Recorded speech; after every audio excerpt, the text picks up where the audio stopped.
Alô galera, esse aqui é o Zapper Futebol Clube e eu sou Altino Ventura e hoje eu queria abordar um assunto com vocês que está na, na pauta, né?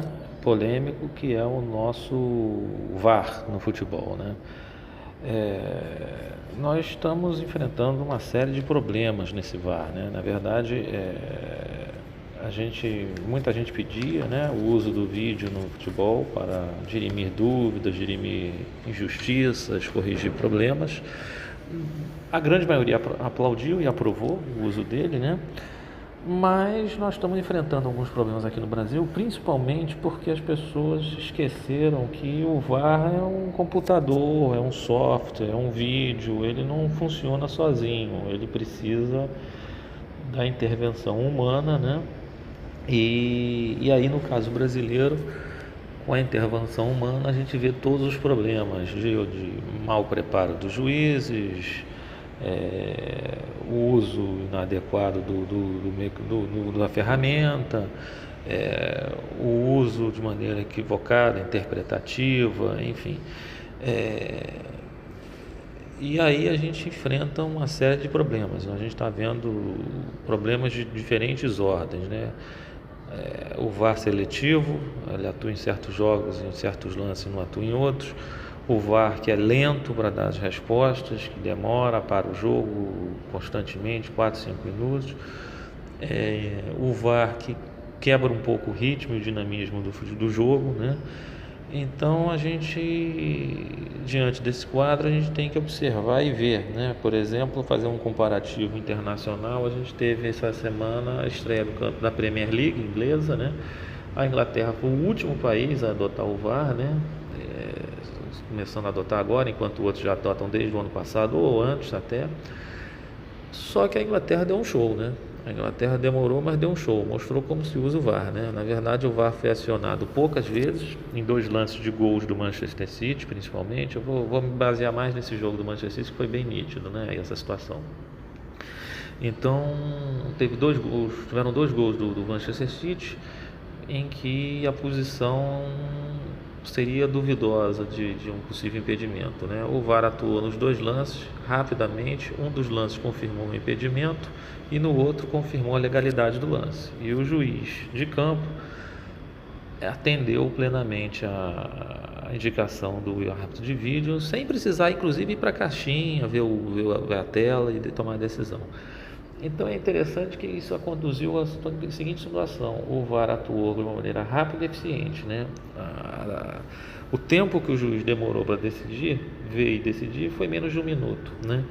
Outra coisa interessante foi que a imagem que estava sendo analisada pelo árbitro de vídeo foi disponibilizada pela televisão, então nós podemos entender o que estava acontecendo. Quer dizer, havia transparência e publicidade ao objeto de análise. Isso eu acho importante. Isso no Brasil a gente não tem, a gente não sabe o que os árbitros estão olhando, conversando, decidindo, é uma confusão.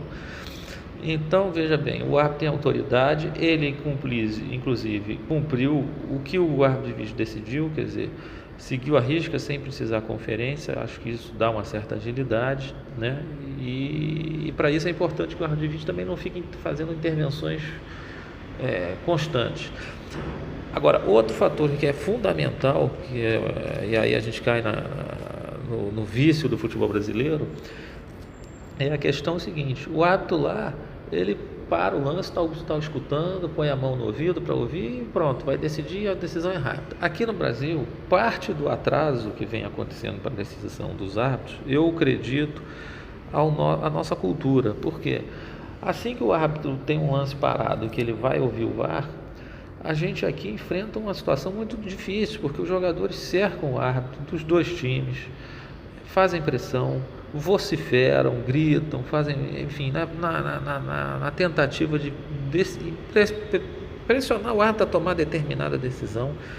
E com certeza isso compromete a comunicação do árbitro de campo com o árbitro de vídeo. Ele tem dificuldade de escutar. Ele várias vezes tem que fazer sinal para de afastar, se afasta, ele tenta se afastar, põe a mão no ouvido, tenta ouvir. Quer dizer, é um absurdo. Quer dizer, nós temos que criar uma cultura em que o árbitro de vídeo e o árbitro de campo tenham condições de decidir sem pressão, né? Isso é uma coisa que só acontece no futebol brasileiro, nos jogos internacionais, na Copa do Mundo, nos campeonatos internacionais da Europa, sérios, não existe isso. Tem que haver uma determinação, na minha opinião, da CBF, no sentido que, assim, a partir do momento que o árbitro for ter algum tipo de contato com o árbitro de vídeo, fica proibido qualquer tipo de aproximação, de qualquer tipo de direcionar, se dirigir ao árbitro, falar qualquer coisa, e criar sanções, estando sujeito a penalidades, a cartões amarelos, se tiver amarelo de expulsar, porque fica uma situação insustentável isso, né?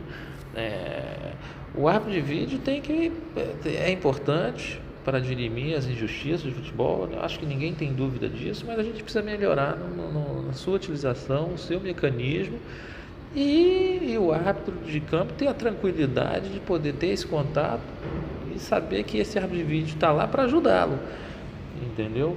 Então acho que temos muito a evoluir. A Inglaterra deu um show, deu lições maravilhosas para o resto do mundo e nós temos que saber aproveitar. É muito difícil, dada a nossa cultura, como eu falei, e aperfeiçoar os treinamentos, né, para essa nova realidade que se impõe, que é uma integração entre um árbitro de campo com um árbitro de vídeo. Eu acho que a CBF vai ter que investir em mais treinamentos, reciclagem, mas principalmente criar mecanismos que dificultem os mecanismos de pressão em cima do árbitro.